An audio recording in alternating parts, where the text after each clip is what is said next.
This is the Unscripted Podcast. We're sorry y'all couldn't see our new scene that Ben was supposed to create. Yeah, well, he created it, but he just wanted to hold on to it. That's the problem. Yeah. He said he's got it. He's too busy dating a girl to upload the thing on the podcast. Maybe we should get Ben on here and talk about dating techniques or something. You know, what do you think about that? Listen now, he's Need a little bit more experience. he he said he needs a little more experience. Nah, he's locked down. He's locked down a good one right now. Yeah.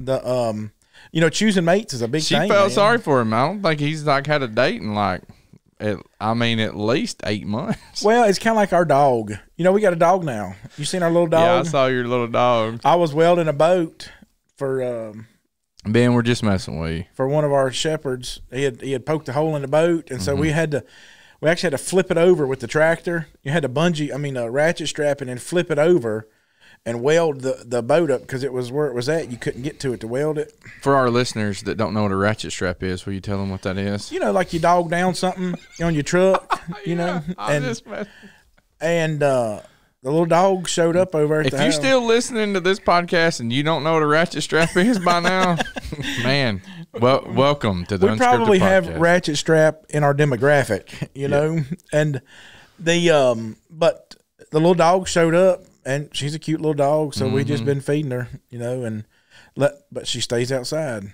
Yeah. You know, we don't let her in the house. It's fine if you love your dogs and you want your dogs to be in the house, Don. But we don't love our dogs enough to let them in the house, and so our dog is just going to stay outside. The boys go out there and play with her, and you know they're learning hard lessons now. Like last night, Bo, you know, you hear him screaming. You're like, "What's the matter?" You go out there, and the dog chewed the head off one of his dinosaur toys he got for Christmas that he left in the yard. Yeah. Right. And so Can't leave it in the yard anymore. Yep. I told Bo, I said, I was pulling in last Wednesday for the shop class, and the little dog, your new little dog was coming out there to greet us at the road. You know, we couldn't get in the driveway because we didn't want to run over a little Scruffy, or what'd y'all name it? Ginger. Ginger. I didn't want to run over Ginger, so I wrote down the window. I said, Bo, call your dog. Bo, call your dog. He's like, come here, dog. Come here, dog. And he's running out there, and he was probably calling the name or whatever, and dog wasn't listening to Bo, you know. I said, Bo, you need to start feeding it by hand, you know, hand feed it, and that dog will follow you everywhere you go. Say that again. I said, you need to hand feed it. So, okay, I know we're talking podcast, but can you come over and give us a few pointers on this? Yeah, absolutely. Like tomorrow morning when you come for class, can you spend some time with Aiden with Liam and Bo? Yeah. So the idea is that if you want to be lazy with your dog won't listen to you. But if you hand feed, if every piece, so with our dog, every bite of food that he got the first 6 months of his life came from one of our hands. Oh wow. And so that makes sense when you say hand feed. I didn't know what you meant. yeah, so like Hand feed. if he wants to bite, he's gonna have to work on it. Well, so you know, sit. Well, finally, naturally, that dog will sit, and then he gets rewarded. He's like, okay. So then, Well, I've always heard you ain't supposed to feed like them people that have them real fancy like rescue dogs and stuff like that. Are we good over there? Y'all sure are. You know, we good? Yeah, we're good. Okay. we got a new production team. Got a new production member today. Right. Don's just learning the ropes. Don, the man's joining us. Ben's just trying to pawn it off. He's over here smitten is what it is. He can't think straight. You But know? like, is you talking about like cadaver dogs or something? Yeah, cadaver dogs. Like we had a guy back home that was like literally there was only 3 of these dogs in the world. They were rubble dogs. And what that meant was like when he would go to, he was a deacon, this dates it, and I don't remember when this was. There was this huge earthquake in Iran. He worked for FEMA. He had a contract with FEMA or whatever. And when the dog, when they would like building falls down, right? And so they Searching for dead bodies or survivors. Yeah, but it would only think. It was only taught to think when it was on a rubble pile. Yeah. So if it was like in the yard, sit, right? Whatever the command was. He taught it in German, I believe. And so whatever the command for the dog was, that's what he taught the dog, you know, to tell the dog, but it could think when it was on the rubble pile by itself. And so he told me, because he used like this little, I mean, it looked like a little sewed up sock is all it was. You know, like he had just, you know, when the dog would do a good, he would give him that sock as a reward instead of food. Yeah. And he said you weren't supposed to give him food. Why would he say that and you say something different? So for some dogs, it's different. But they you can trace this goes back to the biblical thing. You know, they didn't take a Great Pyrenees, and they didn't take a Chihuahua, and they didn't take a bulldog on the ark. Why didn't they for? And so, you know, God created. Don's over here thinking, why didn't they take the bulldog? They created the cane. God created the canine, right? And so when you take two of every kind, right? You know you can get many different species from the one original. Well, yeah, I mean y'all got a German Shepherd? Mm-hmm. You know, I read an article a while back, and it was talking about the dogs all these frou-frou dogs we have nowadays. Yeah. You know, these, Pekin Poodlese or whatever it is, and Labradoodles, and Retrievadoodles, yeah, well, Retrievadors. Yeah, you pay all this money for them, and then if me and Chris don't. If mine's a show-up dog, okay? Right. If they go to the pound, then they're just a mutt to the pound because it's like, it's not a golden retriever or a poodle. They haven't lived long enough or had their lineage established long enough to actually be AKC standard or whatever. But so you're saying that we need to feed. So different dogs they have different drives, and so so for a bomb and arson dog, for a bomb dog, they train them only on food. Their reward is a food. Their reward is not a ball. So my drug dog, when I had him in the sheriff's office, he had such a and oftentimes dogs are trained on their kill prey instinct. Like squirrels out in the yard, I'm gonna go try to kill it. Dog chases it but can't catch it. The same way that a dog chases after a ball, it's their kill prey instinct. I chase something that moves and I grab it with my mouth, and so that's their kill prey instinct. And so to train a dope dog, you put him in the odor of a certain narcotic. And then if his instinct has been that I'm going to react to that, and so if they're an aggressive alert dog, they're trying to dig for that odor, but they know that their ball has been introduced, and so you get them in that odor, they're already smelling it. And then all of a sudden, oh, my tennis ball just showed up. Okay. And so they're that's the reset. It's the reset for them.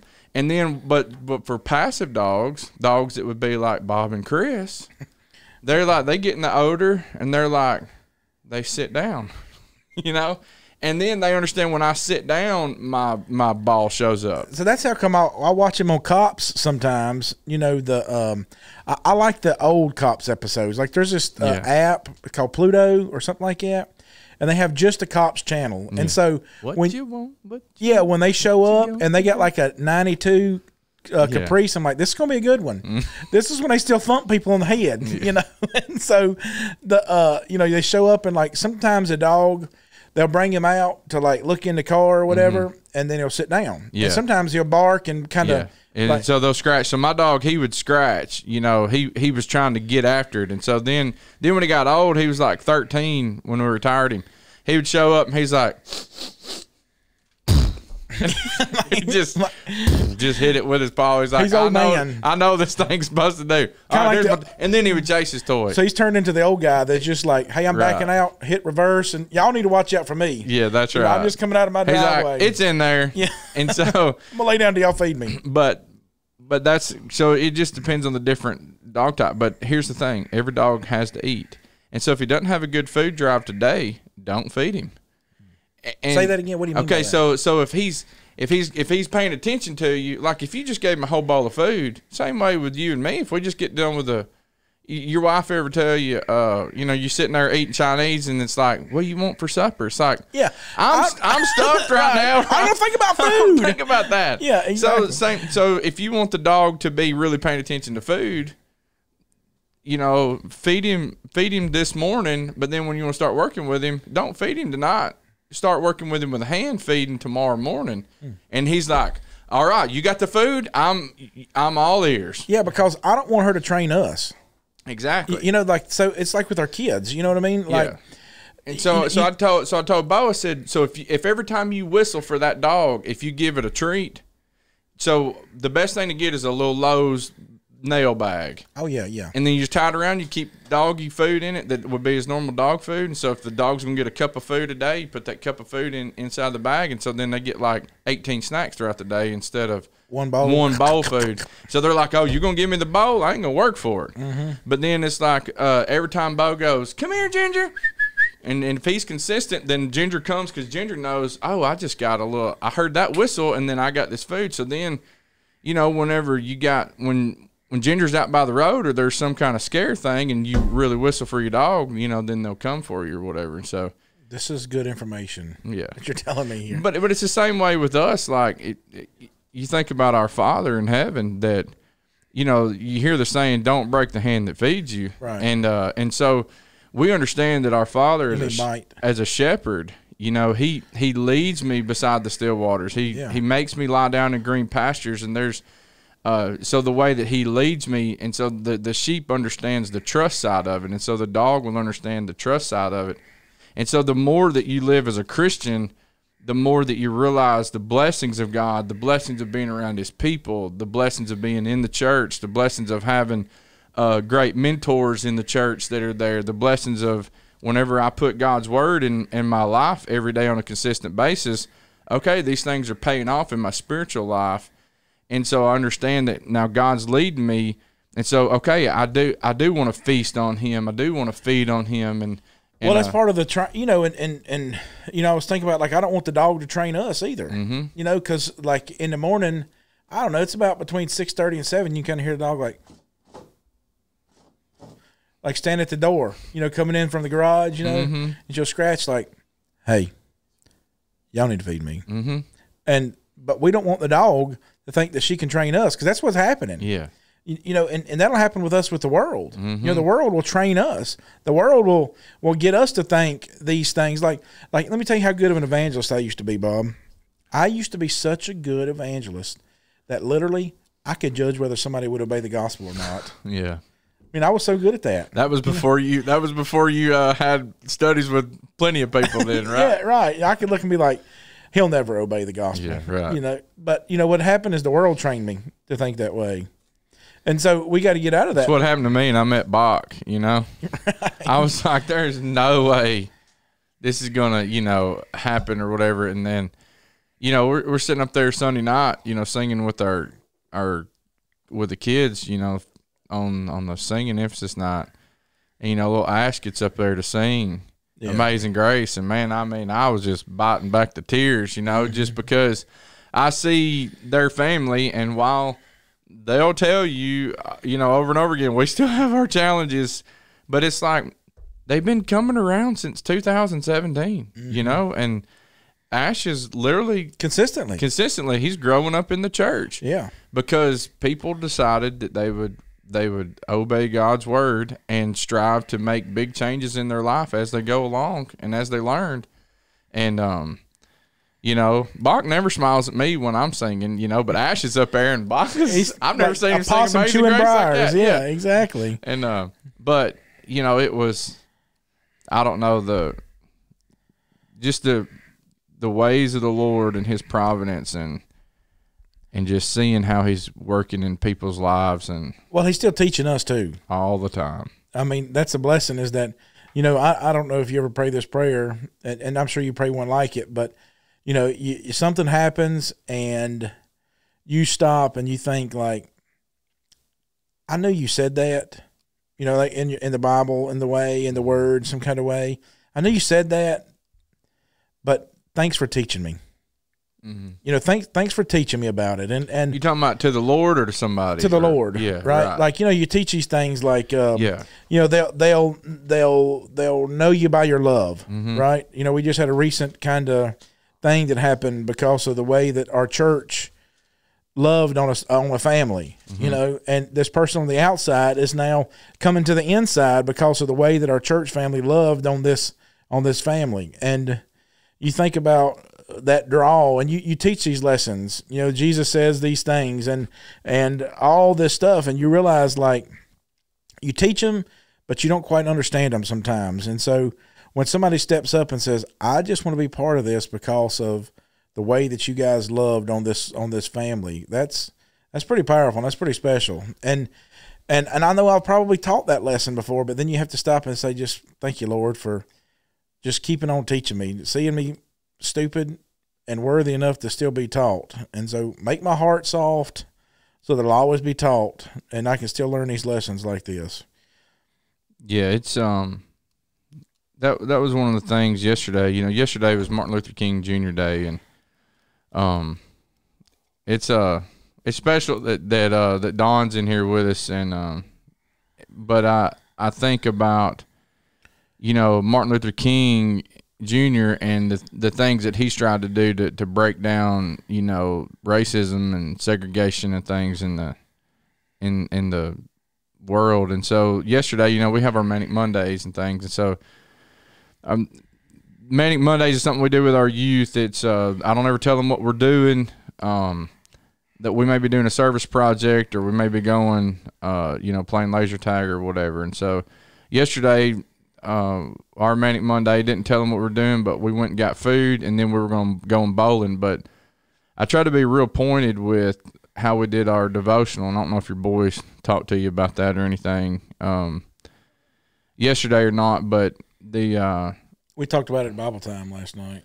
Yeah, and so this, you know, I met this guy out in the community a few years ago, just selling okra. And as we pulled up to buy the okra from his place, I saw this historical plaque. And I like going and reading those things when I have time. And so I went and looked at it, and it's the plaque of Vernon F. Dahmer Sr.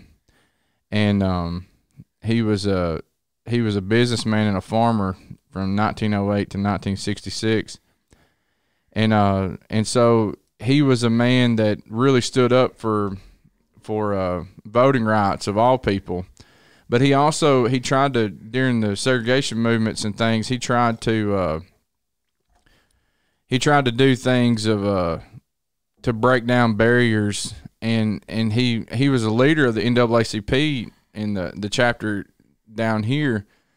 But he was there was even things that he tried to do with pulling in white people to work at the polls as well, because he wanted to break down barriers on a lot of ways. And so he caught a lot of flack from NAACP people. Like bringing white people into the black area? Yeah, that's right. And so he caught flack by those things too. And this guy was a mixed race, and he could have actually passed in some ways. If he wanted to check white, he could have, because he had that kind of thing in his family. He was biracial. And so, but he chose not to do that. And anyways, long story short, he I think it was in the 50s that he chose to he was going to re-up here in Forest County and try to get do his voting rights again or whatever. I don't know. I can't remember what it was anyways, but he was trying to reschedule. Well, there was a guy that said, yeah, you can resubmit your forms if you can tell me how many bubbles are in a bar of soap. And like and so I was sharing that with the kids yesterday, that like while today for MLK on a Monday for you kids is, I get to sleep in, we can go do stuff with our friends. Like, there was real racial prejudice things that really went on. And you, every time that you have the opportunity to assemble with the church, and every time that you have the opportunity to go out in outings where we are white, black, Hispanic, Asian working together, I said, you're breaking down barriers. But a lot of times youth, you know, we're real good at nipping at each other a lot, you know, and one-upping each other and cutting each other down. And yeah. And so stupid kids. we do it too. But the point was that we were reading things from 1 John, and how that you're going to be known by your love. And how can you say that you love God and you hate your brother and who you've seen, and when you and say that you love God who you've not seen? Right. And so we just had a good moment out there. Well, this guy eventually, like him and some others were on a lawsuit against this guy who was showing so much prejudice in that. Well, he even testified in court, and it wasn't long later that some knights from the Ku Klux Klan came, and they were much of them making threats, but they firebombed his house and were shooting guns in his house. And so he protected his family and allowed them to get out of the house, but he was severely burned and was burned in his lungs, and went to the hospital, and eventually he succumbed to the problems. But he wasn't allowed to vote for 12 years because of racial things that were going on. But anyways, he worked so hard for this. But he was just a staple in our own community of somebody who was standing up for the rights of other people, and was somebody who was trying to break down barriers, in the 50s and 60s, 70 years ago, Yeah, and you think about, you said this thing with First John that how can you love your brother, hate your brother who you've seen, and then say I love Jesus who I haven't, right? Well, it's the way that God kind of gives us these. So you think about this scenario, that what God does is he could have just written a rule book.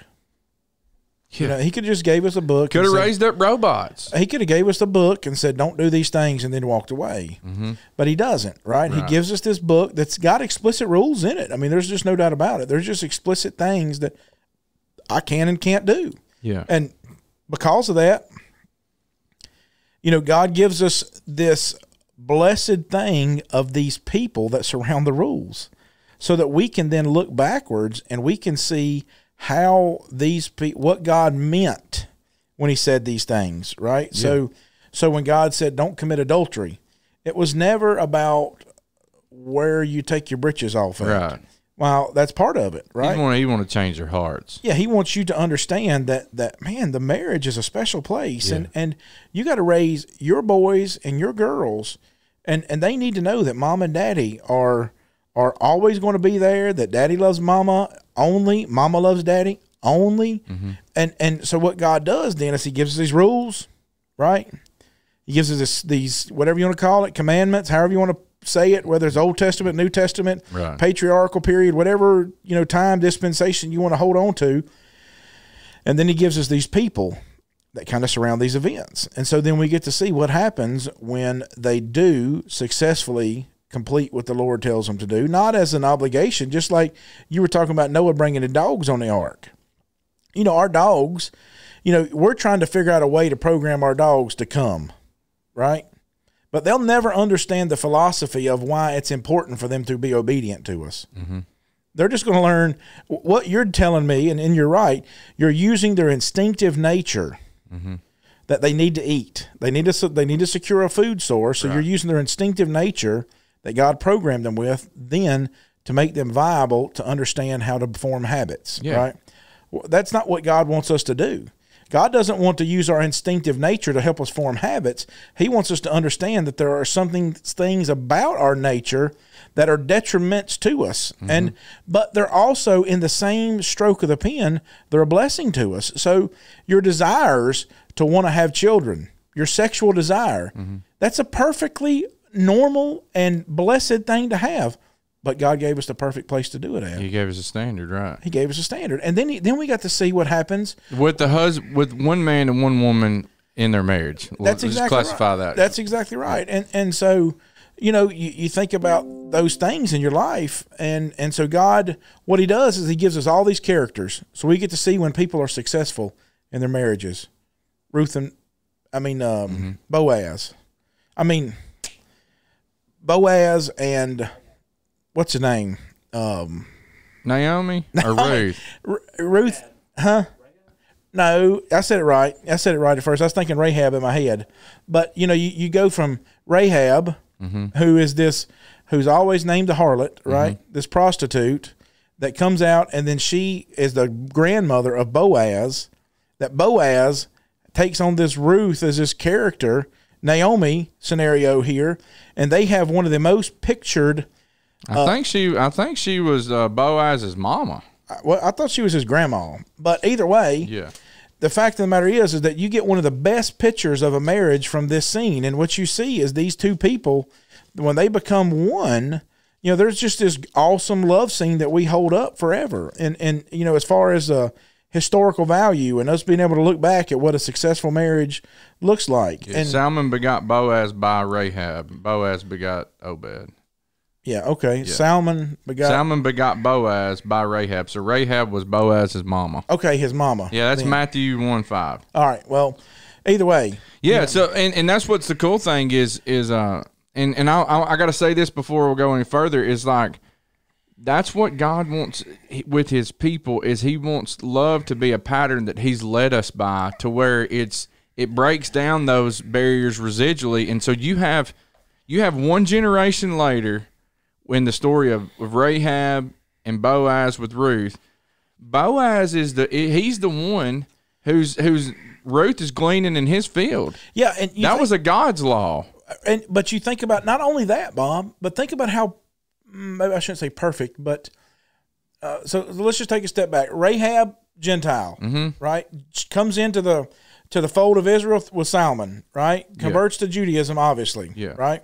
She comes into the fold of Judaism, then they learn the law so explicitly that when Ruth is discovered as an available, what do you want to say, potentially available mate, that Boaz says, who is the next of kin? Right. He's asking this question because there was a pecking order God had preserved for a very special reason, so that the lineage would be right, so that the what do you call it? When you give your stuff away, inheritance, all that stuff would be right. All that stuff was written in there, and so Boaz he asked this question like, "Who's the one that will redeem her? Who's the near kin?" That was learned from his mama, who was a Gentile. Yeah, right. That her faith starts with fear. You know, when Israel shows up, she says, our hearts melted. We heard of the terror that you performed in Egypt. We heard what your God did. Yeah, it starts with faith. I mean, her faith starts with fear, and then it develops into the foundation. And the woman who had never seen the Red Sea part or what God 40 did, years, Bob. She did. This is 40 years later when they're entering Jericho. She had more faith than the people who actually saw it. That's right. She had more belief in God, and it came out in her statements. And so, as you said, this was for Ruth, God's law was if you own a field, don't combine your corners. Yeah. Don't pick your corners. Leave the corners. Leave the corners for the poor. And if you drop a piece of grain on the ground, it's going to leave it. Don't pick it up. Don't put it in the bag because that's going to be for the gleaners. That's for the poor. And just think about what God did with that, right? I mean, instinctively, our nature is give me. Right? Give me. Give me. You know, like that's my field. Get out. Put up a no trespassing sign. And on the other side of the coin, if I want something and like let's just say that for whatever reason my crops didn't grow this year and I just had a bad year or whatever. Well, instinctively I want you to just give it to me. That's our instinct, right? Because there's no, you can't do that. There's going to be a twofold to this. Like you're going to leave the corners of your fields. And then the poor people, they're going to still have to come and work for it. So your instinct of wanting to garner it all, you're going to work against that. And then you that wants to just put it in a sack and I'll come by and pick it up. Like I've had people call me before wanting benevolence help and say, you mind if I come by and look, see what you got? I say, absolutely I do. I certainly mind that because you'll get what we give you. And I ain't trying to be mean about it. But I'll tell Jessica, like back home when we used to buy the church supplied, like they would have like a month. Like Jessica kept up with it. It'd be like you'd pick a leaf off a tree this month and you'd go get beans or you go get corn or whatever to put in our food pantry. Well, Jessica and I, we just agreed like if we buy Walmart beans, they get Walmart beans. So they're going to eat just like we are. And so that way when they call and say, you mind if I come by and look and see what you got? No, you can't do that. Yeah, when we do disaster relief, you can always tell because, we have a truck that comes in with $86,000 worth of stuff, and that's a blessing to be in the Church of Christ. And listen, folks, when there's nobody who has deeper pockets than the Lord. Amen. You got a disaster that comes through, you got a disaster relief truck that'll come in with $86,000 roughly. With I bet it's more now when eggs are $5 for 3. A tractor trailer load, and so you what are you going to do with that money? But we're out, whenever I go in these disaster zones, we try to teach these churches like God has given you $86,000 worth of stuff. He's pouring it on you right now. He's pouring it on you right now. A truckload of blessings. And another truckload can come in later. How are you going to use this to teach the gospel to people? And so that's one thing that we're trying to do. It's like, all right, we've made 11 disaster relief trips in the last 3 years. and we're trying to do these things with churches, and it's more than just our personal evangelism, but like trying to get them to be evangelistically minded about this. Well, it fights against our nature. Exactly. And so it goes back to this thing that God gives us these, historical, like you're talking about this historical figure that while it was a great blessing, what this person did for not just black people, but everybody, because, we all learned those lessons that way. Yeah. Right. But God gives us this book with all these rules in it that when we look at it that way, that there's this book full of rules. It's just a book of rules. And what happens is I try to figure out ways to not do it. Like here, let me tell you a perfect example. I walked out of the clinic last night. I went to the clinic, and it was about dark. And when I got there, I was walking up, and the security guard, he reminded me of the guy. Do you remember the Andy Griffith episode where the bank robbers come in and the security guard is asleep? Yes. So this old guy was sitting up there, and I when I was walking up, I talked to him. I was like, "Hey man, how you doing?" He didn't say a word. I was like, "You doing all right?" Nothing. When I got up to him, I waved, and he waved at me. So he's deaf as a coot, I assumed. He just couldn't hear nothing. A coot. So I'll go inside, I do my deed, right, and I come back out, and he's sitting at the front, and he's reading a novel type book. Security guard.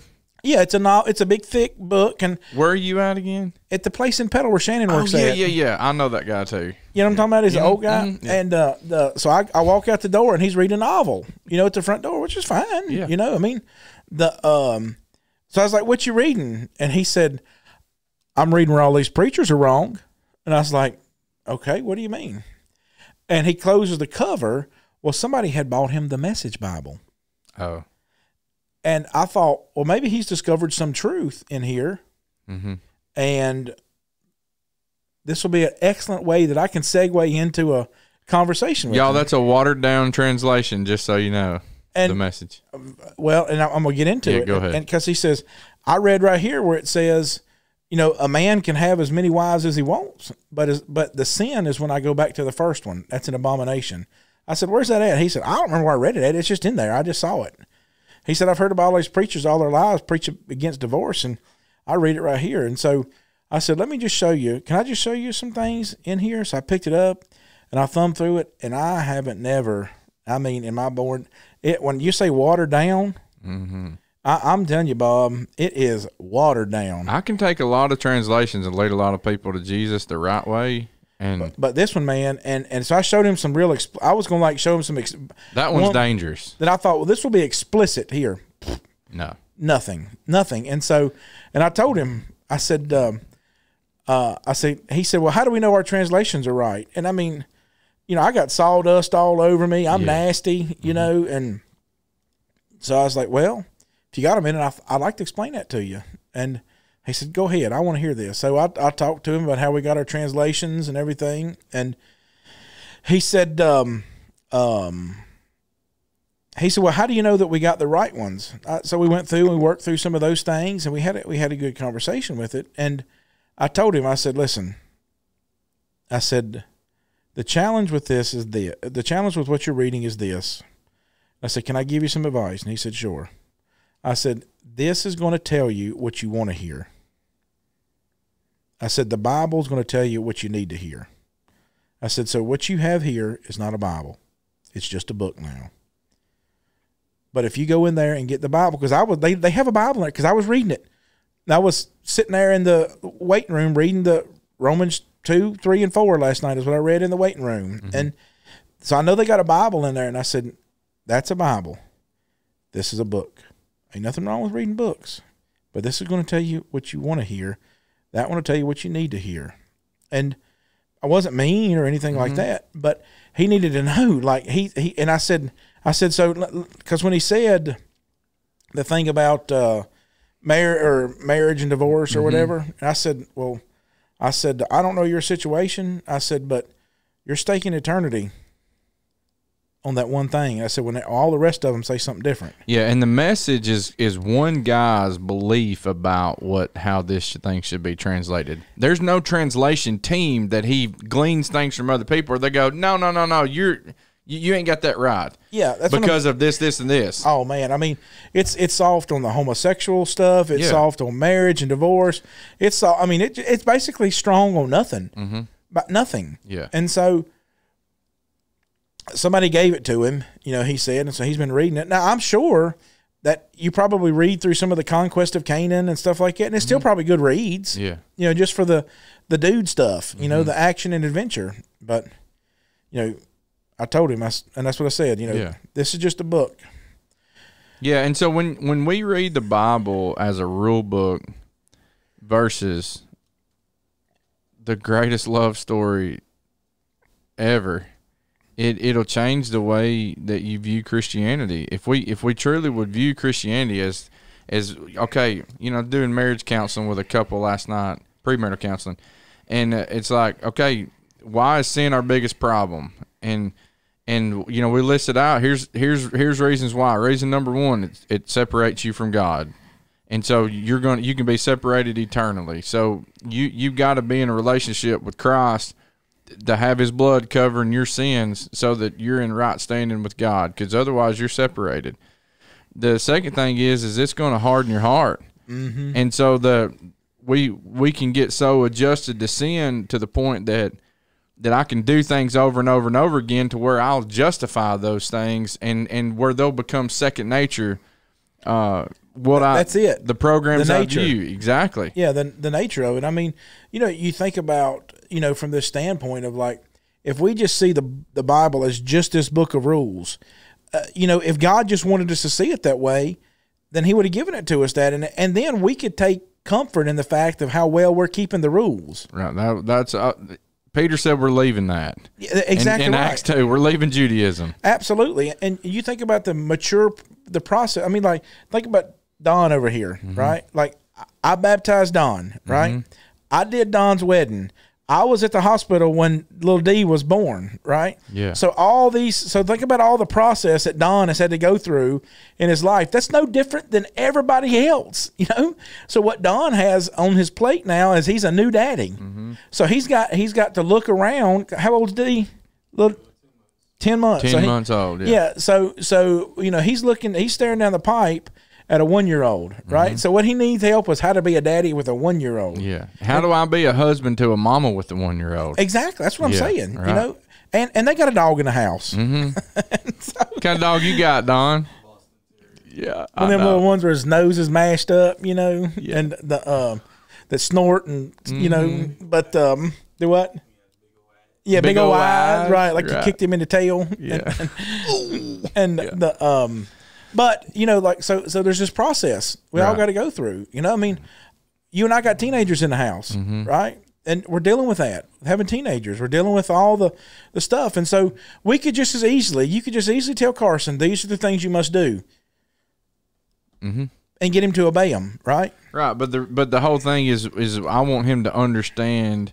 And kids are good about this. They're going to ask why. So get ready, daddies. Get ready, Don.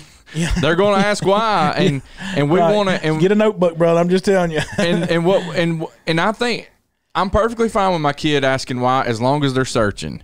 Yeah. And I don't ask why just to. And I tell them that about their faith too. Like, it's okay for you to have a doubt as long as you're searching for a reason to answer that. Yeah, like we did the wedding feast at Cana with Mary last week, and Liam, he's black and white. He's like, how do we know Jesus didn't make alcohol wine? Right. And I was like, you know what? I'm going to let you do Bible time next Friday night on that. So I want you to study it out, and I want you to figure it out. And so he did. He went through the whole process and studied it out and did a great job with it. Yeah. But, it's one of those things like I could have short-circuited the process. Sure. Right? And so sometimes you have to short-circuit the process. Right. Sometimes there's just things that you have to do to let them know you can't do this thing, right? In our shop class, like you're talking about, there's times that I have to tell them, you can't do that thing right there. Yeah. Like, you can't be a Tennessee fan and be highly intelligent at the same time. And so... I know. You got the autofocus on Chris's face. Yeah, well, that's good. Nobody wants that. That's a face... That's a logo for radio right there. I know it exactly. It's scary. Yeah, it's scary. All right. So it's like a hemorrhoid. It's like you won't like you don't fear us now. You will be. Listen to Yoda. Yeah. You will be. Well, I saw him. You think about that. I saw a meme the other day, and was it about how horrible the national championship was? No, those, oh my goodness. Those memes. Some things are so bad that you don't even make memes about it. Oh my goodness. And that was one of them. I shut it off at halftime because I didn't want them to get the ratings of how good it was. It's just terrible, right? Yeah. But to go back to our kids, then you think about this. We started with the dog, right? You helping us get Ginger, where she'll always listen to us. Because I told the boys, she's okay to stay here as long as she's not a burden. Yeah. If she becomes a problem and a burden, she gone. Oh, she gonna be that. She gone. Because at some point you gonna go to camp, Yeah, but my neighbors will feed her. But Yeah, see, she's just an yeah. outside dog. Yeah, right. So it doesn't bother me. So they can just feed her. So that being said, you think about this.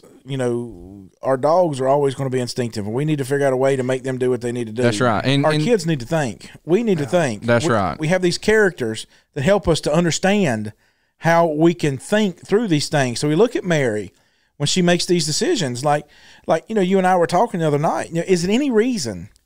Is it any reason that we shouldn't think that when Jesus' first miracle that he does in John 2, Mary asked Jesus to fix the problem. Yeah. Really. She doesn't even really say, ran out of wine. Yeah, she didn't say turn this water to wine. She just says, we ain't got nothing else to drink. Mm-hmm.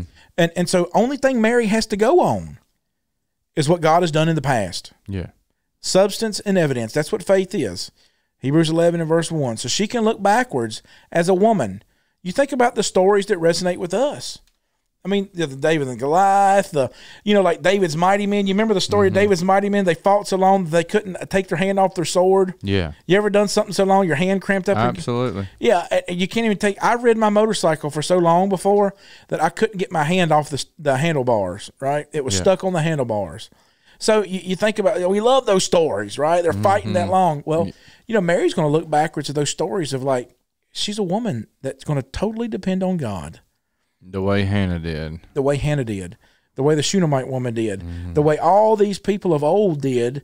So what she has is substance and evidence. And so she knows that God's done a lot of stuff for taking care of his people with water pots, all these miracles God's done before through these prophets and these people. And so she just says, we just don't have any more wine. There's nothing else for us to drink. She knew who to turn to. And Jesus says, well, my time's not come. And you look at her influence.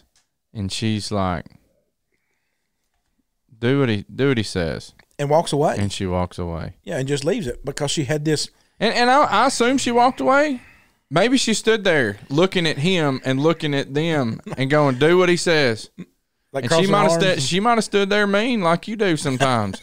And she might have been looking at her boy Jesus and says, well, son, when is going to be your time? Right. I don't know if she walked away or if she stood there. I know she didn't say anything else because you think about the small thing that she said and her influence with Jesus is that put into him. Bob, we changed the course of human history at that moment because what you see is this white space scenario where Jesus says, it's not yet my time.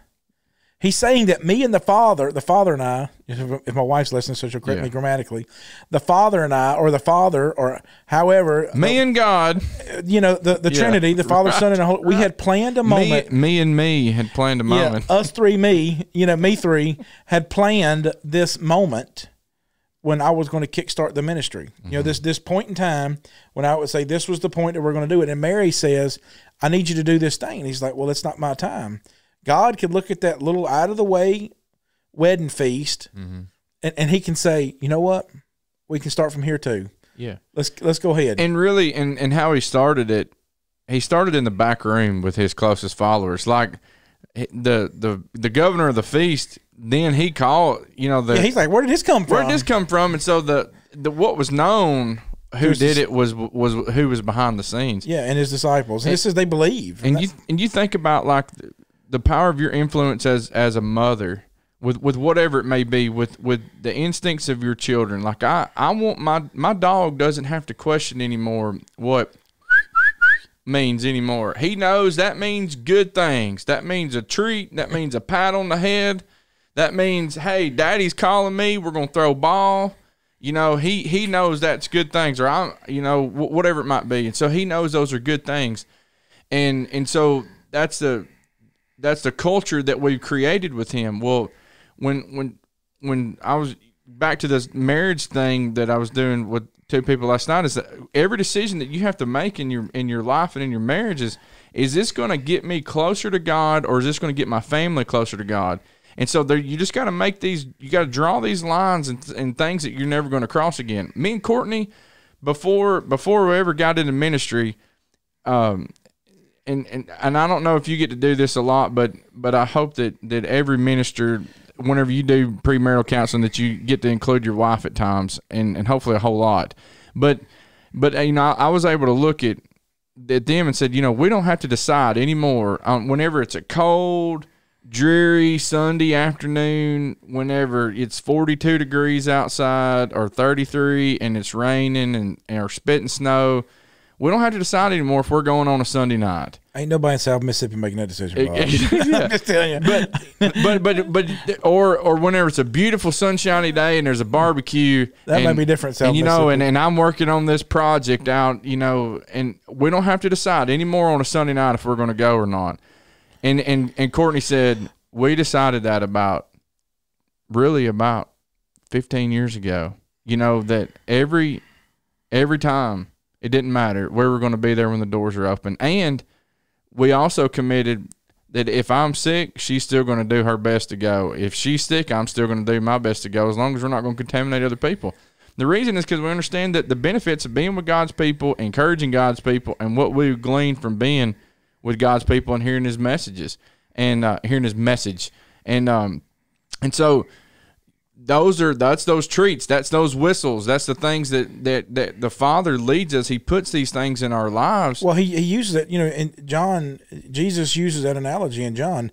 Those are going to be taught are going to be drawn by God. Those are going to, my Father and I will come and make a home with him. All those things that Jesus is trying to draw this analogy, like there's this thing that's happening inside of you. And so he uses the analogy of the wine skins.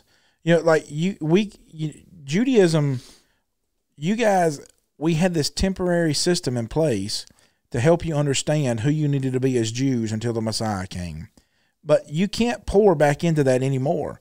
You pour this new wine that we're getting ready to do into that, you're going to burst the bag. Yeah. The bag's going to burst. And he says, he goes on to explain things like what you're missing is you're like the kids in the marketplace. The kids in the marketplace, they play these big people games. They play funeral, they play wedding, they act like adults, but they don't understand what it means to be an adult. He says, you can't be those people either. You got to be the people that understand, like when your kids are playing wedding, like you need to understand how important a wedding is in your mind. When they're playing funeral, you need to understand how important death is. When they're playing business, you need to understand how important, because Jesus is trying to get us to see that God's system that he wanted us to kind of, this process he wanted us to grow through, was not about us just going through the motions and playing it while we have a stick to sword fight with. When I don't have a stick to sword fight with, I don't sword fight. It's not that way with us. It's just not something we play at. This is something that we become and we mature into, and this is the process. And so God gives us all these people, all these examples, all these things that we can help learn from each other. Yeah. That's why he gave us the church. That's right. So that we have the older women teaching the younger women, the older men teaching the younger men. All these processes that you're going to, the things that. That's why he gave us the little children, because because those little children, the older people resonate, and they're like, man, if that little kid's doing that, I need to be doing that too. Of such are the kingdom. Yeah, Don come by me Sunday morning with throw up all over him. Yeah, little D. Don, I don't know why you do that all the time. Hey, you were preaching. I preached so much that Don's little boy. But he come by with throw up on him. Well, Yeah. you think Don thought this is a horrible thing? I hate this kid. No. Now, if I'm sitting on a city bus and the meth head behind me throws up down the back of my shirt, Yeah. I'm going to be real upset. You know what I mean?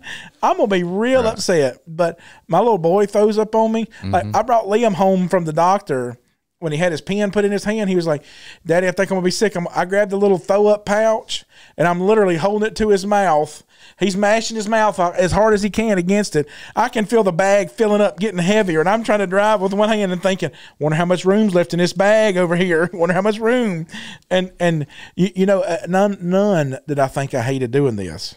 Mm-hmm. None did I think like I didn't want. Why? Because this is just a momentary thing, right? This is just a thing. He'll grow through these things, and it's a process for all of us. And so, what a blessing it is we can go through the process. And the Father can lead us by the hand, and God is waiting there every day. He's wanting to hand feed you. He's wanting to hand feed us.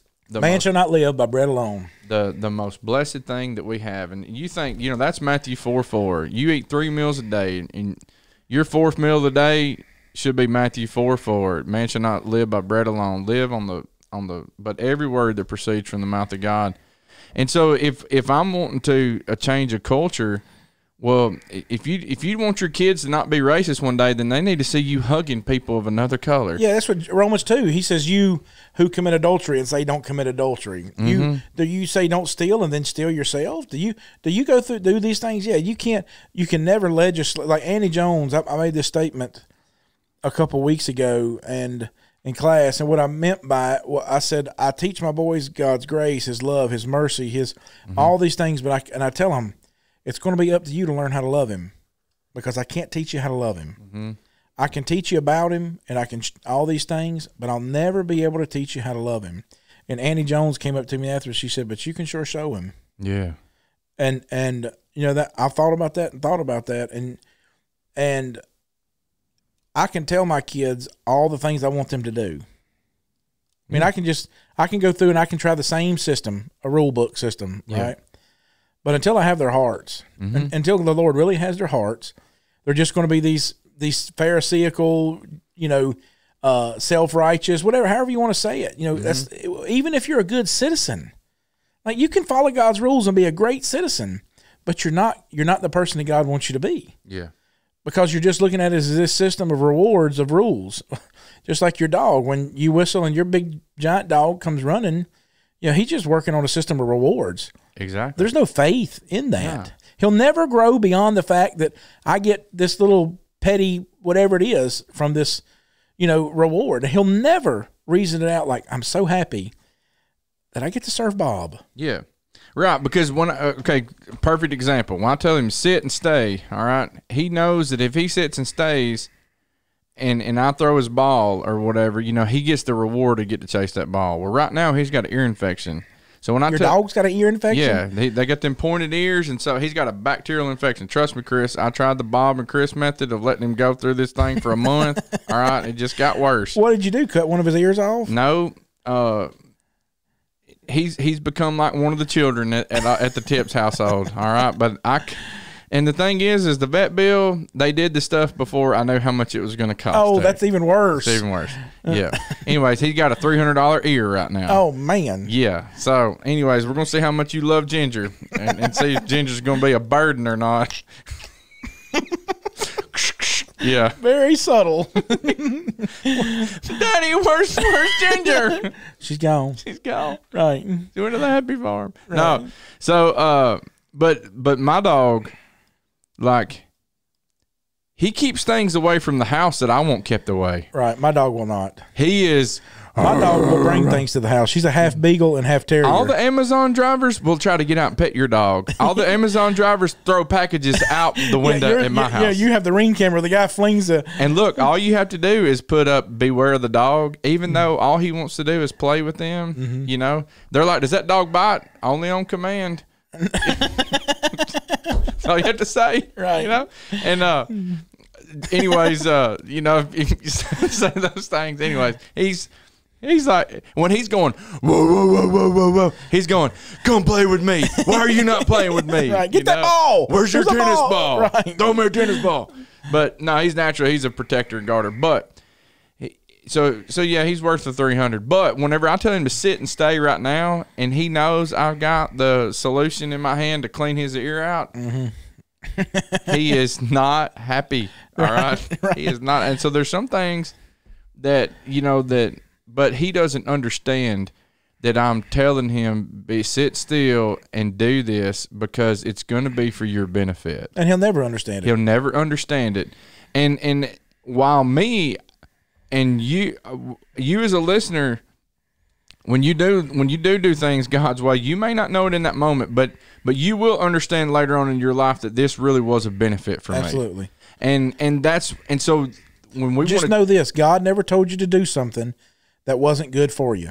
You may not understand it right now. And it may be difficult and hard. Yeah, he didn't give us the easy things to do. And so if you do the things that God tells you to do, even if you don't understand them, you'll grow into those things if you want to. Allow the shepherd we got to allow him to lead our lives. And man, it's we got to have the courage to do it the right way and be consistent about it. And you got something else you want to close with? No. Thanks for tuning in. Hit that like, subscribe button. Also, if this video is beneficial to you, or if you think it'll benefit somebody in your life, send us Harley stuff. Send it to them. Y'all take care. This is the Unscripted